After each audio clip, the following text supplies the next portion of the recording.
नमस्कार मित्रों, आज हम अपने जो कल का जो वीडियो था, पिछले वीडियो, उससे आगे अध्ययन कर रहे हैं। तो कल का हमारा वीडियो था भारतीय संघीय व्यवस्था के आधारभूत तत्वों का विश्लेषण किया था। आज हम उन आधारभूत तत्वों का मूल्यांकन करने जा रहे हैं। तो मूल्यांकन में हम ये देखेंगे कि हमारी जो संघीय व्यवस्था है उसकी मूलभूत प्रवृत्ति क्या है। मूलभूत प्रवृत्ति के रूप में हम देखते हैं अलग अलग विचारकों ने इसके लिए अलग अलग अपने मत प्रकट किए हैं। हम इनको एक विचारक के रूप में जानेंगे कि कौन से विचारक ने हमारी जो संघीय व्यवस्था उसको क्या नाम दिया।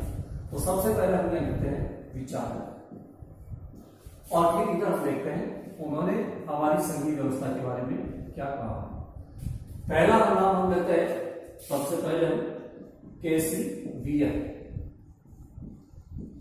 इस विचारक ने भारतीय संविधान का विश्लेषण करने के बाद हमारी संघीय व्यवस्था के बारे में कहा कि भारत की जो संघीय व्यवस्था है वो अर्ध संघीय व्यवस्था है।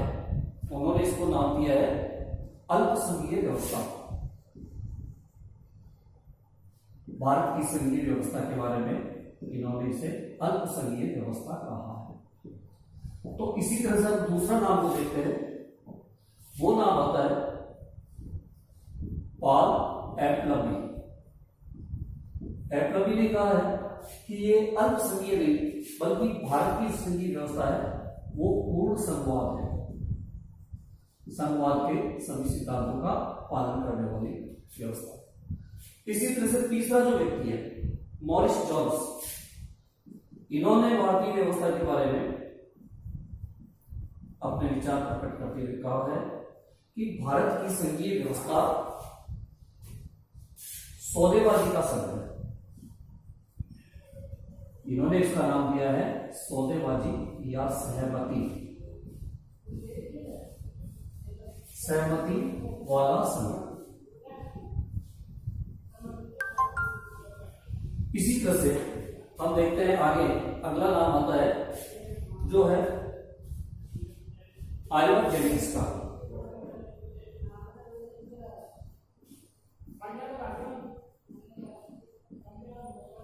इन्होंने भारतीय संघवादी व्यवस्था के बारे में एक नया विचार प्रकट किया कि यह मजबूत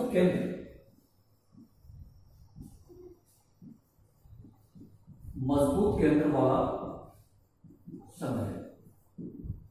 अर्थात इन्होंने ये प्रकट करने की कोशिश की है कि भारत में संघात्मक व्यवस्था होते हुए भी केंद्र को मजबूत बनाया रखा है। और इसका कारण इन्होंने बताया है कि ये भारत की आंतरिक जो परिस्थितियां हैं उनके कारण से उन्होंने ऐसा किया। भारतीय लोग अपनी राष्ट्रीय एकता को मजबूत करने और सतत विकास और राज्यों को अधिक स्वायत्तता देने के लिए इस तरह की व्यवस्था को अपनाए।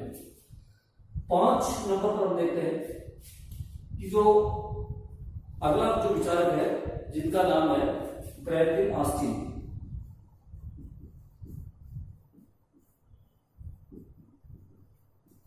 इन्होंने भारतीय संघवाद को सहकारी संघवाद नाम दिया, अर्थात दोनों का मिला जुला संघवाद, सहकारी संघवाद की का नया नाम दिया। तो इस तरह से हम देखते हैं कि 5 अलग अलग विचारकों ने भारतीय संघात्मक व्यवस्था को अलग अलग नाम दिया।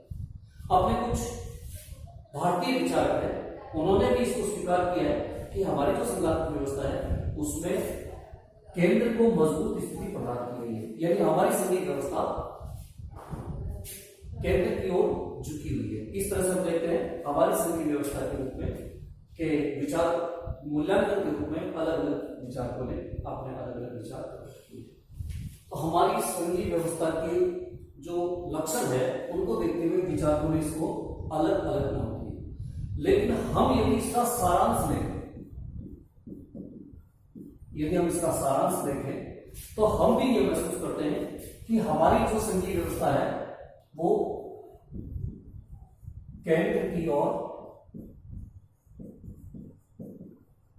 झुकी हुई है, यानी मजबूत केंद्र की स्थापना करती है। लेकिन इसके साथ ही हम ये भी देखते हैं कि मजबूत केंद्र की ओर झुकी हुई होने के बावजूद इनमें राज्यों को कमजोर नहीं किया गया है, राज्यों को स्वायत्तता दी गई है।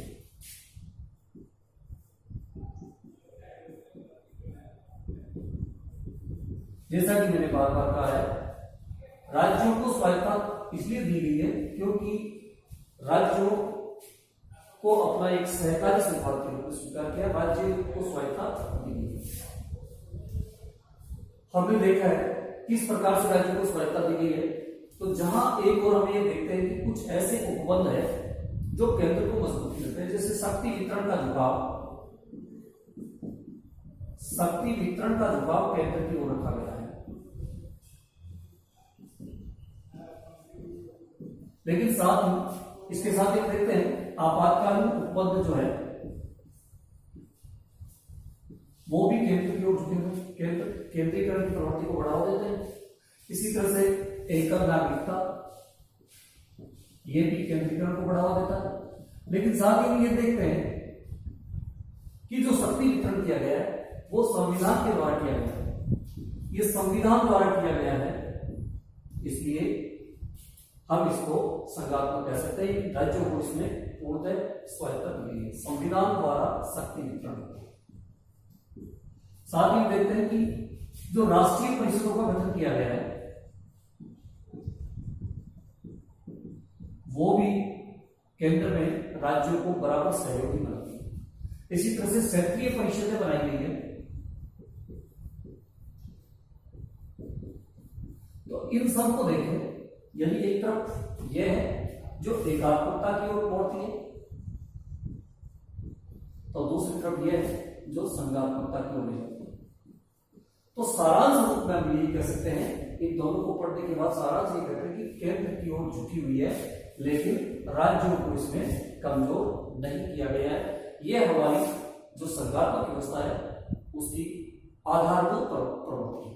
और फिर जो भारतीय संघवादी व्यवस्था है, आजादी से लेकर आज तक यदि हम इसका व्यावहारिक विश्लेषण करें, व्यावहारिक विश्लेषण करें तो इसके अलग अलग स्वरूप हमें दिखाई देते हैं। इसको हम अलग अलग समय के अनुसार देखते हैं। सबसे पहला स्वरूप हम देख रहे हैं आजादी से 1967 तक। ये वो दौर था जब केंद्र और राज्यों में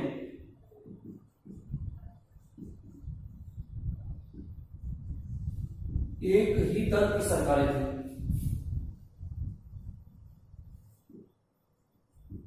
ज्यादातर राज्यों में एक ही दल की सरकार है।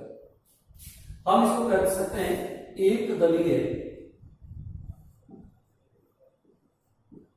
प्रभुत्व का दौर। तो इस दौर में हमने देखा है जब एक दलीय प्रभुत्व रहा है तो केंद्र मजबूत बना है, यानी केंद्रीकरण की प्रवृत्ति इसमें पाई गई है।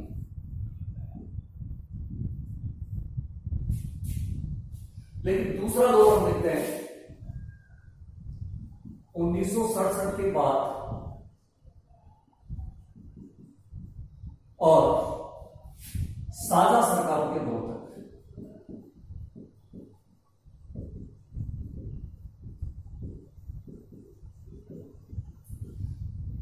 इस दौर में कुछ राज्यों में अलग दल की सरकारें बनी। तो यहां हम देखते हैं अलग दल की सरकारें बनने के कारण से जो केंद्रीकरण की प्रवृत्ति है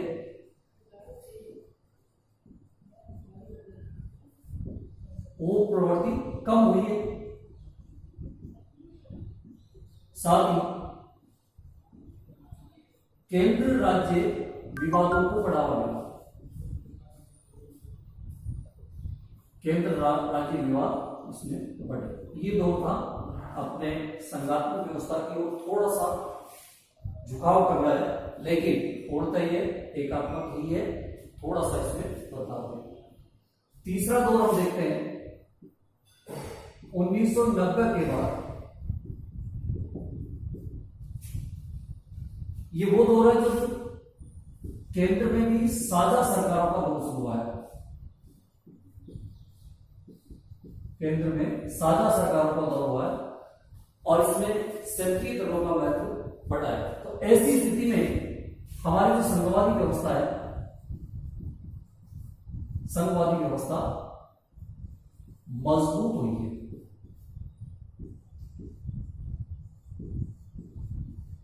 केंद्र इतना प्रबल नहीं रहा, क्षेत्रीय दलों की इच्छाओं को पूर्ण किया गया और उनकी इच्छाओं के अनुसार स्वायत्तता को बढ़ावा दिया गया। राज्यों की स्वायत्तता को महत्व दिया गया। इससे अगला दौर हम देखते हैं 2014 के बाद, जिसको हम कह सकते हैं वर्तमान दौर, जो 2014 के बाद है। ये वो दौर है जब केंद्र में साझा सरकार है, लेकिन केंद्र में सरकार तो साझा है, लेकिन एक दल पूर्ण बहुमत में है। और जब एक दल यहां पूर्ण बहुमत में है तो वो अपने एक दलीय जो व्यवस्था थी, एक दलीय प्रभुत्व की जो व्यवस्था थी, उसके अनुसार चल सकता है। लेकिन यहां आप देखते हैं कि एक दल को पूर्ण बहुमत मिलने के बावजूद यहां राज्यों को स्वायत्तता दी गई है।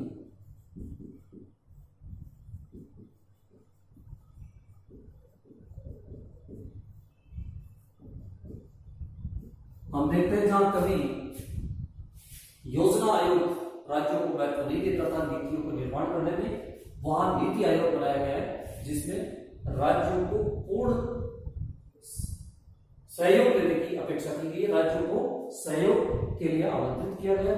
तो इस तरह से देखा जाता है कि ये जो राज्यों को हितों को ध्यान में रखते हुए जो नई राजनीति शुरू हुई है, वो संघात्मक व्यवस्था को मजबूत, यानी कि हम ये कहते हैं यहां पर भी हम संघात्मक व्यवस्था को मजबूती को देते हैं। या जीएसटी नाम जो एक नया कर लगाया, यह भी इसी स्वायत्तता को बढ़ावा देता है। तो इस तरह से हम देखते हैं हमारी जो संघीय व्यवस्था है उसकी प्रवृत्ति हालांकि केंद्र की ओर झुकी हुई है, दिखाई देती है, लेकिन वस्तुतः यदि हम इसका विश्लेषण करें तो यह केंद्र की ओर झुकी होने के बावजूद राज्यों के महत्व को